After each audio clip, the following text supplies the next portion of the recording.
नमस्कार दोस्तों, competition with GS में आपका हार्दिक स्वागत है। ठीक है। और आज हम देखेंगे बौद्ध धर्म। ठीक है। और बौद्ध धर्म की पूरा एनालिसिस करेंगे, हर एक क्वेश्चन का एनालिसिस करके और इस क्वेश्चन का डिस्कशन करेंगे। ठीक है। तो चलिए आज हम पहला क्वेश्चन देख रहे हैं और बौद्ध धर्म से देख रहे हैं। ठीक है। पहला क्वेश्चन है कि गौतम बुद्ध का जन्म कब हुआ था। ठीक है। पहला ही क्वेश्चन है कि गौतम बुद्ध का जन्म कब हुआ था। तो ये हुआ था 563 ईसा पूर्व में। ठीक है। ये हुआ था गौतम बुद्ध का जन्म 563 ईसा पूर्व में हुआ था। अब थोड़ा सा गौतम बुद्ध के बारे में देख लेते हैं कि इनका जन्म कहाँ हुआ था। ठीक है। तो इनका जन्म कहाँ हुआ था, तो इनका जन्म हुआ था कपिलवस्तु के निकट लुम्बिनी में हुआ था। ठीक है। गौतम बुद्ध का जन्म कहाँ हुआ था, लुम्बिनी में हुआ था। ठीक है। लुम्बिनी में हुआ था। लुम्बिनी में हुआ था। गौतम बुद्ध का जन्म कहाँ हुआ था, लुम्बिनी में हुआ था। कब हुआ था, 563 ईसा पूर्व में हुआ था। ठीक है। और इनके पिता का क्या नाम था, यहाँ ये तो जन्म हुआ था। ठीक है। इनके पिता का नाम क्या था, पिता का नाम था क्या था, सुदोधन। ठीक है। इनके पिता का नाम था सुदोधन। ठीक है। ये थे शाक्य गण के, शाक्य शाक्य गण के शाक्य गण के प्रधान थे। ठीक है। शाक्य गण के प्रधान थे। ठीक है। शाक्य गण के प्रधान थे। ठीक है। और गौतम बुद्ध ने क्या किया था कि इन्होंने, जो गौतम बुद्ध थे, इन्होंने 29 वर्ष की अवस्था में क्या किया था, घर त्याग दिया था। ठीक है। 29 वर्ष की उम्र में घर त्याग दिया था। ठीक है। 29 वर्ष की उम्र में घर छोड़ दिया था। ठीक।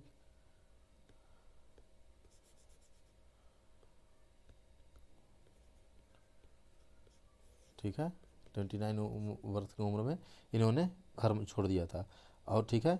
और जब ये घर छोड़े थे तो उस घर छोड़ने की ही प्रक्रिया को हम क्या कहते हैं, महाभिनिष्क्रमण। महाभिनिष्क्रमण कहते हैं। ठीक है। उसी को महानिष्क्रमण की संज्ञा दी गई है। ठीक है। महा महाभि महाभिनिष्क्रमण। ठीक है। इसकी संज्ञा दी गई है, महाभिनिष्क्रमण की संज्ञा दी गई है। ठीक है। इस प्रकार एक क्वेश्चन से आपको, पहला कि गौतम बुद्ध का जन्म कब हुआ, 563 ईसा पूर्व में। दूसरा क्वेश्चन कि इनका जन्म कहाँ हुआ, तो लुम्बिनी में हुआ। ठीक है। तीसरा क्वेश्चन कि इनके पिता का नाम क्या था, सुदोधन था। चौथा क्वेश्चन कि किस गण के प्रधान थे, तो शाक्य गण के प्रधान थे। और इसी में बन गया था पांचवा क्वेश्चन कि जब घर छोड़े गौतम बुद्ध तो उसको क्या कहा गया, तो उसको कहा गया महाभिनिष्क्रमण। इस प्रकार हम देख रहे हैं कि एक क्वेश्चन से 3 से 4, 4 से 5 क्वेश्चन निकल रहे हैं। ठीक है। इसी तरह आइए अगला क्वेश्चन देखते हैं। अगला क्वेश्चन है कि गौतम बुद्ध की माँ किस वंश से संबंधित थी, यानी कि इनकी जो माँ थी वो किस वंश से संबंधित थी। ठीक है। तो इनकी माँ के बारे में पूछा गया है कि किस वंश से संबंधित थी, तो ये थी कोलीय वंश से। ठीक है। कौन वंश से थी, कोलीय वंश से। ठीक है। कोलीय वंश से संबंधित थी कौन, इनकी माँ। ठीक है। कोलीय वंश से संबंधित थी। ठीक है। अगला क्वेश्चन है, ये देखते हैं। अगला क्वेश्चन है कि निम्नलिखित में से, अगला क्वेश्चन है कि निम्नलिखित में से क्या कह रहा है कि निम्नलिखित में से कौन सा नाम बुद्ध का दूसरा नाम है। ठीक है। इस क्वेश्चन में कह रहा है कि इनमें से कौन सा नाम बुद्ध का दूसरा नाम है। ठीक है। तो इनमें से तो कोई भी ऐसा नाम नहीं है जो कि बुद्ध का दूसरा नाम है। ठीक है। बुद्ध का नाम था शाक्य मुनि, तथागत। इनका और अगर नाम देखा जाए तो क्या था, शाक्य, क्या था, शाक्य मुनि। ठीक है। शाक्य मुनि,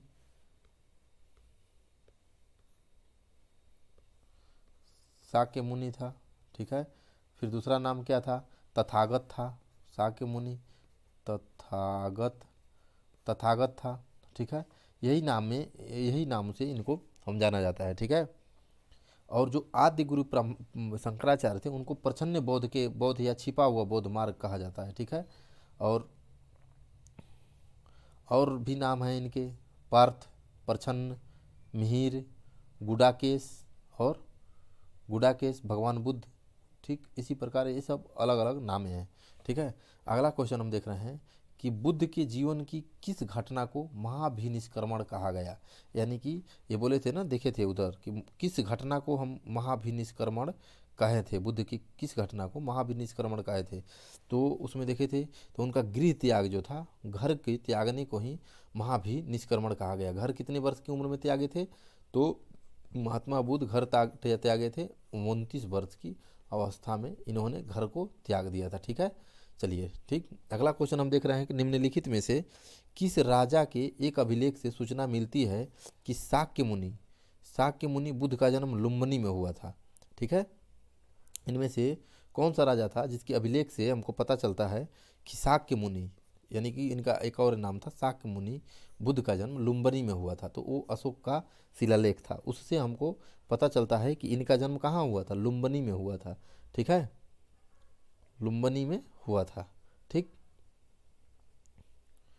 और इस क्वेश्चन में ये लुम्बिनी में हुआ था। ठीक है, तो ये अशोक का कौन सा था अभिलेख, तो रुमनेदेई, यानी कि अशोक का अभिलेख था, अशोक का अभिलेख था रुमिनदेई, जो रुमिनदेई अभिलेख था, इसी में रुमिनदेई अभिलेख में ही पता चलता है, रुमिनदेई अभिलेख में इसी से पता चलता है कि क्या अभिलेख से सूचना मिलती है कि शाक्य मुनि यानी कि बुद्ध का जन्म कहाँ हुआ था, लुम्बिनी में हुआ था। ठीक है, और ठीक, और इस अभिलेख से ही पता चलता है कि अशोक अपने राज्याभिषेक, यानी कि राज्याभिषेक के 20वें वर्ष, यानी कि 20वें वर्ष कहाँ आया था, लुम्बिनी में आया था। ठीक है, राज्याभिषेक के 20वें वर्ष अशोक कहाँ आया था, लुम्बिनी में आया था। ठीक है, तो उसी से इसका पता चलता है कि इनका जन्म कहाँ हुआ था, रुमनेदेई अभिलेख से पता चलता है अशोक के कि इनका जन्म कहाँ हुआ था, लुम्बिनी में हुआ था। ठीक है, अगला क्वेश्चन हम देख रहे हैं, कह रहा है अगला क्वेश्चन कि निम्नलिखित में से किस राजवंश के अभिलेखों से इस परंपरा का समर्थन होता है कि लुम्बिनी शाक्य मुनि का जन्म स्थान था। यानी कि कौन सा, तो अशोक कौन से वंश का था, तो मौर्य वंश का था। ठीक है, अशोक मौर्य वंश का था और इसका अभिलेख था रुमनेदेई,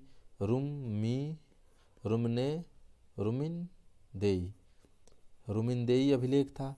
और इसी से पता चलता है ये अपने राज्याभिषेक के 20वें वर्ष गया था, राज्याभिषेक के 20वें वर्ष कहाँ गया था, 20वें वर्ष गया था, 20वें वर्ष कहाँ गया था, ये लुम्बिनी गया था। ठीक है, 20वें वर्ष लुम्बिनी गया था। ठीक है, लुम्बिनी गया था।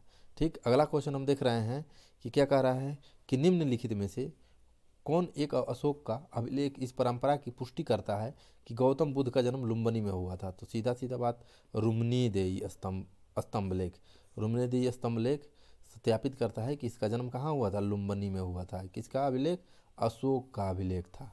ठीक है, इस प्रकार इसको याद करना है। ठीक है, अगला क्वेश्चन है कि महात्मा बुद्ध का महापरिनिर्वाण, यानी कि महापरिनिर्वाण महात्मा बुद्ध का कहाँ हुआ था। तो जो इनका महात्मा बुद्ध का महापरिनिर्वाण हुआ था वो कुशीनगर में हुआ था। ठीक है, आइए थोड़ा सा कुशीनगर के बारे में देख लेते हैं। और कुशीनगर कहाँ है, और ये जो कुशीनगर है वो, ठीक है, ये कुशीनगर जो है ये मल्लों की राजधानी है। ठीक है, ठीक है, मल्लों की राजधानी पावा थी। ठीक है, जो कुशीनगर है मल्लों की राजधानी, जो मल गणराज्य था उसकी राजधानी पावा। ठीक है, पावा में पहुँचे और गौतम बुद्ध पहुँचे। वहाँ इन्होंने क्या हुआ कि चुंद नाम के, यानी महाभिनिष्क्रमण कहा जाता है, इनकी मृत्यु के दिन को ही महाभिनिष्क्रमण कहा जाता है। मृत्यु के दिन को हम क्या कहते हैं, महाभिनिष्क्रमण कहते हैं। तो यहाँ ये मल्ल जब पहुँचे तो वहाँ चुंद नामक क्या था, चुंद नामक लोहार था। ठीक है, चुंद नामक लोहार के पास पहुँचे, सॉरी पेन थोड़ा सा दिक्कत कर रहा, चुंद नामक लोहार के, ठीक है, ये यहाँ पहुँचे, कहाँ पहुँचे, मल्लों की राजधानी, मतलब मल्लों की राजधानी पावा में पहुँचे। और यहाँ क्या हुआ कि चुंद नामक चुंद नामक लोहार था, मतलब चुंद नामक लोहार की अम्र वाटिका में पहुँचे, ठीक है, उसकी अम्र वाटिका में पहुँचे, अम्र वाटिका में पहुँचे और वहाँ इन्होंने क्या किया, शुक्र माधव खाने से, यानी कि सुअर की मांस खाने से रक्त अतिसार हो गया, ठीक है, रक्त अतिसार हो गया और उसकी पीड़ा और उसकी वेदना से सह नहीं पाए और वे कुशीनगर गणराज्य की राजधानी, ठीक है, कुशीनगर यानी मल्ल गणराज्य की एक कुशीनगर राजधानी भी थी। और वहीं पे क्या हुआ, 483 ईसा पूर्व में, 483 ईसा पूर्व में 80 वर्ष की अवस्था में, यानी कितने वर्ष की अवस्था में, 80 वर्ष की अवस्था में इनकी मृत्यु हो गई। अवस्था में क्या हो गई, 80 वर्ष की अवस्था में गौतम बुद्ध की मृत्यु हो गई, ठीक है, ठीक है। और उसी को महाभिनिष्क्रमण कहते हैं, ठीक, उसी को महाभिनिष्क्रमण कहते हैं, ठीक है। और 80 वर्ष की उम्र में इनकी मृत्यु हुई थी, ठीक है, मल्लों की राजधानी कुशीनगर में, ठीक। आइए अगला क्वेश्चन देखते हैं कि कह रहा है अगला क्वेश्चन कि गौतम बुद्ध का महापरिनिर्माण जिस राज्य में हुआ था वह राज्य मल्लों का था और किसका था, मल्ल था ना, यानी मल्ल राज्य कुशीनगर में हुआ था, ठीक है। अगला क्वेश्चन है कि महापरिनिर्माण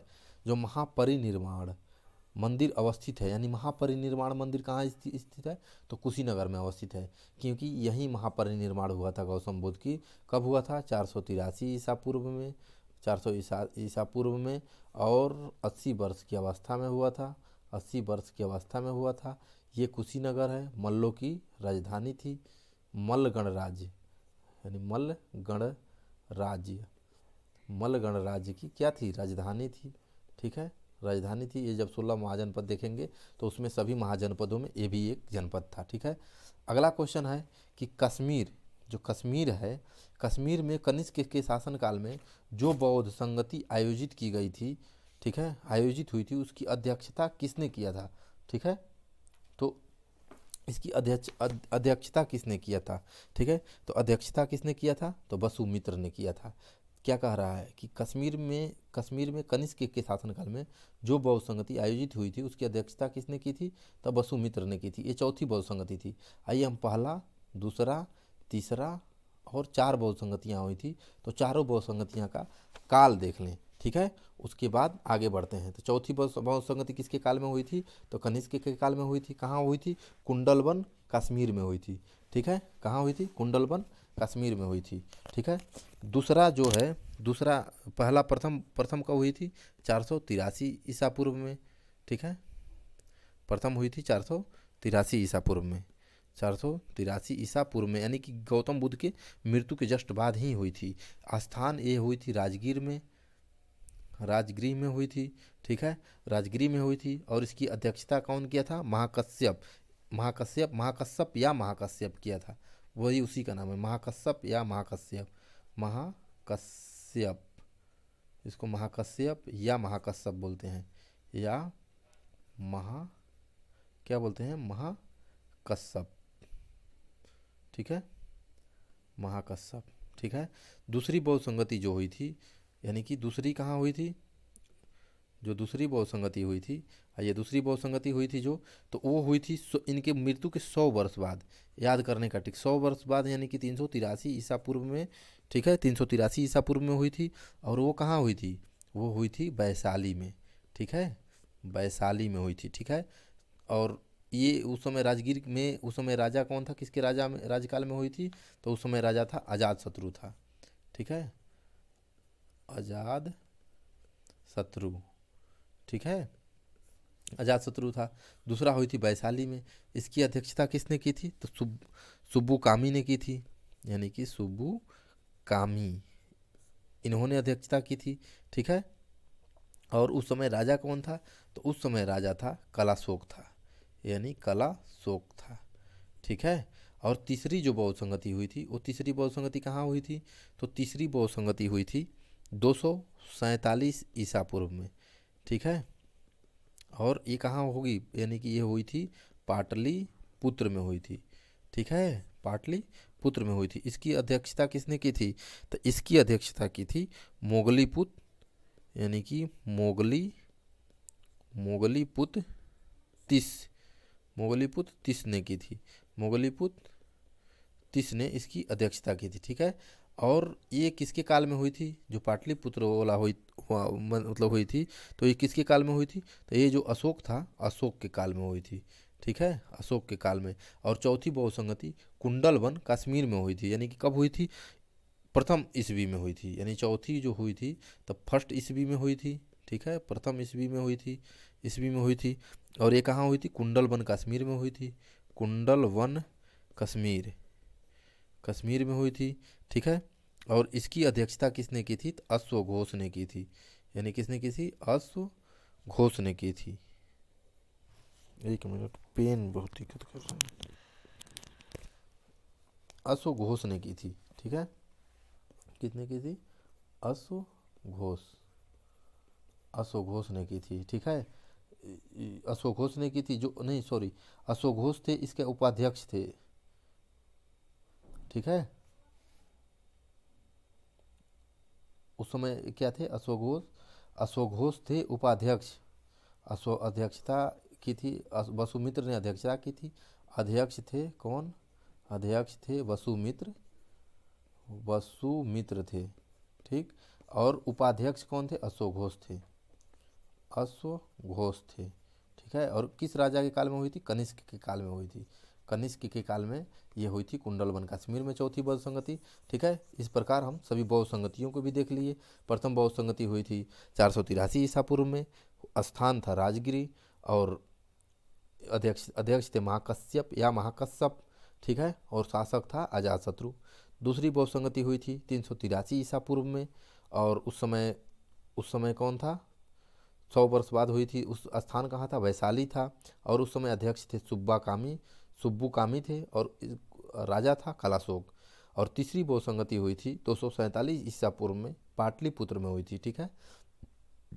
और उस समय अध्यक्ष थे मोगलीपुत्र तिस, और राजा था अशोक। और चौथी बौद्ध संगति हुई थी कुंडलवन कश्मीर, ठीक है।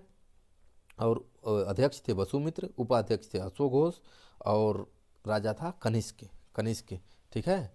और देखिए अगला क्वेश्चन क्या कह रहा है, अगला क्वेश्चन कह रहा है कि जो ये बौद्ध क्या थे, बुद्ध कौशाम्बी के किसके राज्यकाल में आए थे, यानी कि जो बुद्ध थे वो कौशाम्बी में आए थे, और किसके राज्यकाल में आए थे, तो वो था उदयन, ठीक है, उदयन के काल में ये आए थे। कहाँ आए थे, उदयन के काल में ये कौशाम्बी आए थे, कौन, महात्मा बुद्ध उदयन के काल में आए थे कौशाम्बी, ठीक है। और ठीक, कौशाम्बी आए थे, ठीक। उन्होंने क्या किया था कि जब ये ज्ञान की प्राप्ति हो गई थी तो उसके बाद ये नवा विश्राम था, कहाँ, नवा विश्राम उन्होंने किया था उदयन के काल में, ठीक है, कहाँ, उदयन के काल में कौशाम्बी में किया था, ठीक है। और जो उदयन था ये उदयन क्या हुआ कि जो पिंडोला यानी कि पिंडोला भरद्वाज के प्रभाव से बौद्ध बनने के बाद घोषित राम विहार में भिक्षु संघ को दान में दे दिया। जो घोषित राम विहार था, यानी घोषित राम विहार, ये क्या किया, ये बौद्ध बनने के बाद दान में दे दिया, घोषित राम विहार को बौद्ध बनने के बाद दान में दे दिया, ठीक है। अगला क्वेश्चन क्या कह रहा है, ठीक है, चलिए अगला क्वेश्चन देखते हैं। अगला क्वेश्चन क्या कह रहा है कि बुद्ध ने सर्वाधिक उपदेश कहाँ दिया था, यानी कि बुद्ध सबसे अधिक उपदेश कहाँ दिए थे, तो सबसे अधिक उपदेश दिए थे श्रावस्ती में, ठीक है। बुद्ध सबसे अधिक उपदेश कहाँ दिए थे, श्रावस्ती में दिए थे, ठीक है। अगला क्वेश्चन कह रहा है, ठीक है, बुद्ध सबसे अधिक उपदेश कहाँ दिए थे, श्रावस्ती में दिए थे, ठीक, ठीक है। और श्रावस्ती जो था, श्रावस्ती क्या था, कौशल राज्य की राजधानी था। जो श्रावस्ती था ये कौशल राज्य की राजधानी था, यानी कि कौशल राज्य की राजधानी था। और सबसे अधिक इन्होंने उपदेश कौशल राज्य में ही दिया था, और श्रावस्ती उसकी राजधानी थी, ठीक है। अब इसमें अगला क्वेश्चन कह रहा है कि बौद्ध क्या कह रहा है, ठीक है। अगला क्वेश्चन है कि प्रथम बौद्ध परिषद का संचालन निम्नलिखित में से किस एक ने किया था। वही तो अभी देखे हैं ना कि चारों बौद्ध संगतियाँ हुई थी। तो प्रथम बौद्ध संगति का महाकश्यप ने किया था, कब हुआ था? गौतम बुद्ध के मरने के जस्ट बाद ही हुआ था, 483 ईसा पूर्व में। ठीक है, किसके काल में हुआ था? तो अजात शत्रु के काल में हुआ था, अजात शत्रु के काल में हुआ था। ठीक है, उस समय अध्यक्ष कौन थे? तो अध्यक्ष थे महाकश्यप थे। ठीक है, स्थान कहाँ था? तो स्थान था राजगृह था। ठीक है, स्थान राजगृह था, प्रथम बौद्ध संगति। ठीक है, प्रथम बौद्ध सभा। ठीक है, अगला क्वेश्चन है कि बौद्ध धर्म की महायान शाखा औपचारिक रूप से किसके शासन काल में प्रकट हुई थी? तो वो कनिष्क के शासन काल में प्रकट हुई थी। कब? चौथी बौद्ध संगति में। ठीक है, चौथी बौद्ध संगति कब हुई थी? फर्स्ट ईसा पूर्व में, फर्स्ट ईस्वी में। ये कहाँ हुई थी? कुंडलवन कश्मीर में हुई थी, यानी कि कुंडलवन कश्मीर में हुई थी। ठीक है, कुंडलवन कश्मीर में हुई थी, फर्स्ट ईसा पूर्व में हुई थी। राजा था कौन? कनिष्क था। ठीक है, राजा कनिष्क था, और उसके अध्यक्ष थे वसुमित्र थे। अध्यक्ष प्रथम बौद्ध संगति के वसुमित्र थे, उपाध्यक्ष थे अश्वघोष थे। ठीक है, उपाध्यक्ष अश्वघोष थे। और ठीक है, और इसमें क्या हुआ कि बौद्ध धर्म दो भागों में बट गया था। बौद्ध दो भागों में बट गया बौद्ध धर्म। ठीक है, एक हुआ महायान। ठीक है, ये क्या कह रहा है कि महायान शाखा, एक हुआ महायान शाखा। ठीक है, और दूसरा हुआ हीनयान शाखा। ठीक है, हीनयान। ठीक है, हीनयान शाखा हुआ। ठीक है, और ये जो महायान वाले थे, तो महायान वाले गौतम बुद्ध को क्या मानते थे? ठीक है, ये गौतम बुद्ध को भगवान मानते थे। कौन? महायान वाले। ठीक है, महायान शाखा वाले। ठीक, अगला क्वेश्चन हम देखते हैं कि बुद्ध ने अपना पहला उपदेश, यानी कि जब बुद्ध के ज्ञान की प्राप्ति हुई तो बुद्ध ने अपना पहला उपदेश कहाँ दिया था? ठीक है, बुद्ध ने अपना पहला उपदेश कहाँ दिया था? तो सारनाथ में दिया था। यानी कहाँ दिया था? सारनाथ में बुद्ध ने अपना पहला उपदेश दिया था। ठीक है, ठीक है, उसको क्या कहा गया? जब बुद्ध ने अपने पहला उपदेश दिया था तो उसको कहा गया था धर्म चक्र प्रवर्तन। ठीक है, उसको क्या कहा गया था? धर्म, यानी कि धर्म चक्र प्रवर्तन, धर्म चक्र प्रवर्तन कहा गया था। ठीक है, ये पहली बार वहाँ दिए तो उसको धर्म चक्र प्रवर्तन कहा गया था। और इस सारनाथ में कहाँ दिए थे? ऋषि पतनम में दिए थे, ऋषि पतनम। ठीक है, ऋषि पतन में दिए थे, जो कि अभी वर्तमान में सारनाथ है। सारनाथ कहाँ है? वाराणसी में है। ठीक है, वाराणसी में, यूपी के वाराणसी में है। ठीक है, अगला क्वेश्चन क्या कह रहा है कि अलार कलाम, जो कलाम थे, ये कौन थे?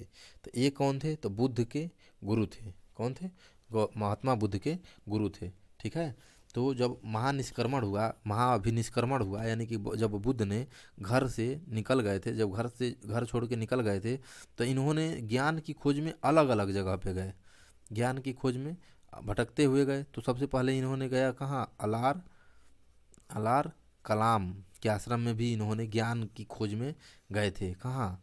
अलार कलाम के आश्रम में पहुँचे थे, वहाँ इन्होंने क्या ली? दीक्षा ली थी, लेकिन उस ज्ञान से इनको कोई संतुष्टि नहीं मिली। ठीक है, वहाँ इनको संतुष्ट नहीं हुए। तब अलार और कलाम थे, वो क्या थे? संख्या दर्शन के आचार्य थे। यानी कि जो ये संख्या दर्शन के आचार्य थे, संख्या दर्शन के क्या थे? आचार्य थे, संख्या दर्शन के आचार्य थे। ठीक है, संख्या दर्शन के आचार्य थे कौन? अलार कलाम। ठीक, संख्या दर्शन के आचार्य थे। ठीक है, और वहाँ इनको कोई संतुष्टि नहीं मिली, तो ये प्रथम गुरु थे, यानी कि उनके गुरु थे महात्मा बुद्ध के। ठीक है, अगला क्वेश्चन कह रहा है कि निम्नलिखित में से कौन सा एक बौद्ध मत के निर्माण की अवधारणा की सर्वश्रेष्ठ व्याख्या करता है? यानी कि इसमें से कौन सर्वश्रेष्ठ व्याख्या करता है? तो तृष्णा रूपी अग्नि का समन, ये करता है सबसे अच्छा व्याख्या। ठीक है, ठीक, अब इसको थोड़ा सा देखिए, निर्माण की अवधारणा। ठीक ठीक है। ये कह रहा है कि निर्वाण की अवधारणा, बुद्ध ने क्या किया था, निर्वाण को मन की उस परम शांति के रूप में वर्णित किया था। जो निर्वाण था, तो निर्वाण को बुद्ध ने क्या कहा था कि मन की उस परम शांति से वर्णन किया था, जिसमें क्या हुआ, तृष्णा, यानी तृष्णा, क्रोध, ठीक है, क्रोध, और दूसरी मतलब विषादकारी मन स्थिति से परे, दूसरी विषादकारी मन स्थिति से परे हैं। ठीक है। यह शांति, और यह शांति तभी प्राप्त होती है जब भी वर्तमान इच्छाओं का कारण समाप्त हो जाए। यानी कि बुद्ध ने निर्वाण को कहा, यानी ज्ञान की प्राप्ति को कहा कि अगर शांति तभी मिलेगी जब कि जो इच्छाएं हैं, इच्छाओं के जो वर्तमान की इच्छाएं हैं उसके सभी कारणों को समाप्त कर दिया जाए। ठीक है। और भविष्य में पैदा होने वाले इच्छाओं को जड़ से ही नाश कर दिया जाए। ठीक है। जो भविष्य में पैदा होगी नाश किया जाए। तो निर्वाण में तृष्णा और द्वेष के कारण जड़ से समाप्त हो जाते हैं। जब निर्वाण की प्राप्ति होती है, किसी भी व्यक्ति को ज्ञान की प्राप्ति होती है, तो उसमें तृष्णा और द्वेष दोनों खत्म हो जाते हैं। ठीक है। ये किसने कहा था, बुद्ध ने कहा था। और बुद्ध ने बोला था कि मनुष्यों में दुख का कारण क्या है, दुख का कारण है लालच ही दुख है। ठीक है। लालच ही दुख का कारण है। ठीक है। और संसार मतलब कि, ठीक है, दुख का कारण है। ठीक है। अगला क्वेश्चन क्या कह रहा है कि निम्नलिखित राज्यों में से किनका संबंध बुद्ध के जीवन से था। ठीक है। अब इस राज्यों में से किस राज्यों का संबंध बुद्ध के जीवन से था। तो पहले तो गंधार तक तो पहुँचे नहीं थे, तो ये गलत हो गया। ठीक है। तो जब गंधार गलत हो गया तो एलिमिनेट कीजिए, ये दोनों ऑप्शन खत्म हो गया। ठीक है। और दूसरा में ये कहाँ नहीं गए थे, अवंती भी ये नहीं पहुँचे थे, अवंती तक भी नहीं पहुँचे थे। जब 16 महाजन पर देखेंगे तो अवंती तक भी ये नहीं पहुँचे थे। तो जहाँ वन है ये भी गलत हो गया। ठीक है। तो इसलिए कौशल और मगध में ये खूब घूमे थे। ठीक है। कौशल श्रावस्ती और मगध में तो ही थे, ही ज्ञान की प्राप्ति ही हुई थी वहाँ बोध गया में। ठीक है। अगला क्वेश्चन है, ठीक है, अगला क्वेश्चन क्या कह रहा है, सॉरी एक मिनट। अगला क्वेश्चन है कि गौतम बुद्ध द्वारा अपने धर्म में दीक्षित किया जाने वाला अंतिम व्यक्ति निम्नलिखित में से कौन था। यानी कि इसमें अंतिम व्यक्ति कौन था, तो अंतिम व्यक्ति था सुबोध था। ठीक है। अब सुबोध कौन था, थोड़ा सा आइए सुबोध के बारे में देख लेते हैं। ठीक है। तो जब ये पहुंचे थे कहाँ, मल्लों की राजधानी कुशीनगर में पहुंचे थे। ठीक है। कुशीनगर में पहुंचे थे। ठीक है। और यहीं पर उन्होंने जो सुबोध को अंतिम उपदेश दिया था। कहाँ, कुशीनगर में अपना अंतिम उपदेश वहीं दिए थे इन्होंने। कौन, महात्मा बुद्ध ने अपना अंतिम उपदेश सुबोध को ही दिए थे कुशीनगर में। ठीक है। अगला क्वेश्चन क्या कह रहा है, अगला क्वेश्चन कह रहा है कि बुद्ध ने अपने जीवन की अंतिम वर्षा कहाँ बिताई थी। तब बुद्ध ने अपने जीवन की अंतिम वर्षा कहाँ बिताई थी, तो वैशाली में बिताई थी। ठीक है। कहाँ बिताई थी, वैशाली में बिताई थी। ठीक है। ठीक। यानी कि महापरिनिर्वाण के पहले ही जो अब बुद्ध ने अपनी अंतिम वर्षा वैशाली में बिताई थी, और वर्षा काल में ही वैशाली में बिता के, और वर्षा काल के बाद ही वो गए थे कुशीनगर। ठीक है। अंतिम वर्षा इन्होंने